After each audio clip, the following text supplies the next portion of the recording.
পালং পনির তৈরি করার জন্য আমি নিয়েছি আদা কুচি, রসুন কুচি, পনির, পেঁয়াজ কুচি, কাঁচা লঙ্কা আর পালং শাক।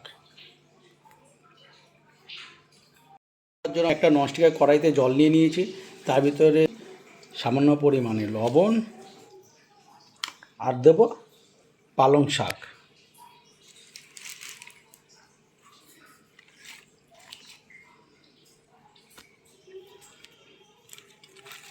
পালং শাকটা আমি এখন সেদ্ধ করব। পালং শাক আমি সেদ্ধ বসিয়ে দিয়েছি। পালং শাকটা সেদ্ধ হওয়ার পরে আমি পালং শাক থেকে জলটা বের করে নেব এবং একটা মিক্সিতে দিয়ে আমি পেস্ট করে নেব। একটা মিক্সির জার নিয়েছি, এই মিক্সির জারে এখন আমি আদা, রসুন আর কাঁচা লঙ্কা, পেঁয়াজগুলোকে পেস্ট করব।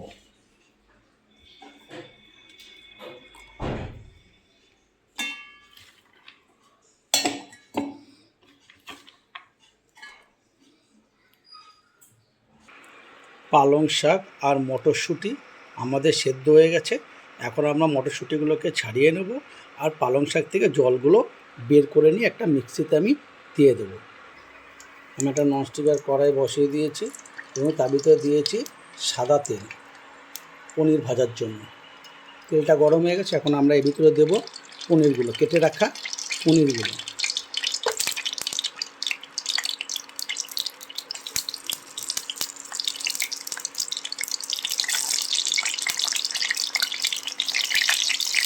আমরা হালকা করে পনিরগুলোকে ভেজে নেব। আমরা হালকা লাল করে পনিরগুলোকে ভেজে নিয়েছি, এখন আমরা একটা পাত্রে তুলে নেব।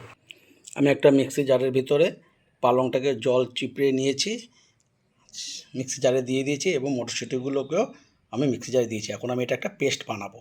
ননস্টিক কড়াইতে যে পনিরগুলো ভেজেছিলাম সেই তেলের ভিতরে আমি এখন দেব দুটো শুকনো লঙ্কা আর দেবো হাফ চামচের মতন সাদা জিরে। জিরা আর শুকনো লঙ্কা ভাজা হয়ে গেছে, এর ভিতরে আমি এখন আদা, রসুন আর পেঁয়াজের পেস্টটা দিয়ে দেবো।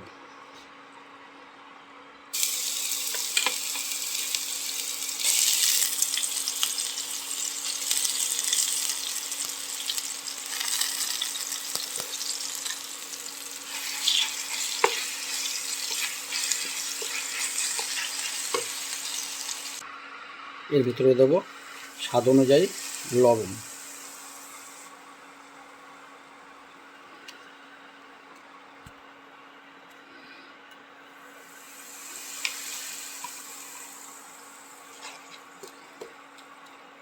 জিরে আর ধনের গুঁড়ো। এখন আমি দিয়ে দেবো পালং আর মটরশুঁটির পেস্ট।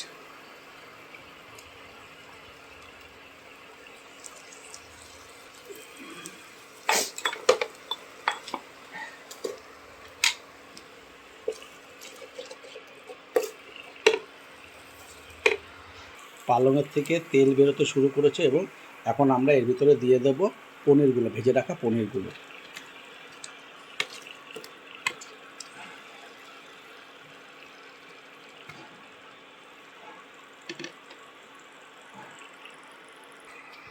পালং পনির আমাদের করেছে, আপনারাও ঠিক এভাবে রান্না করে দেখুন এবং ভাত অথবা রুটির সাথে খেয়ে দেখুন।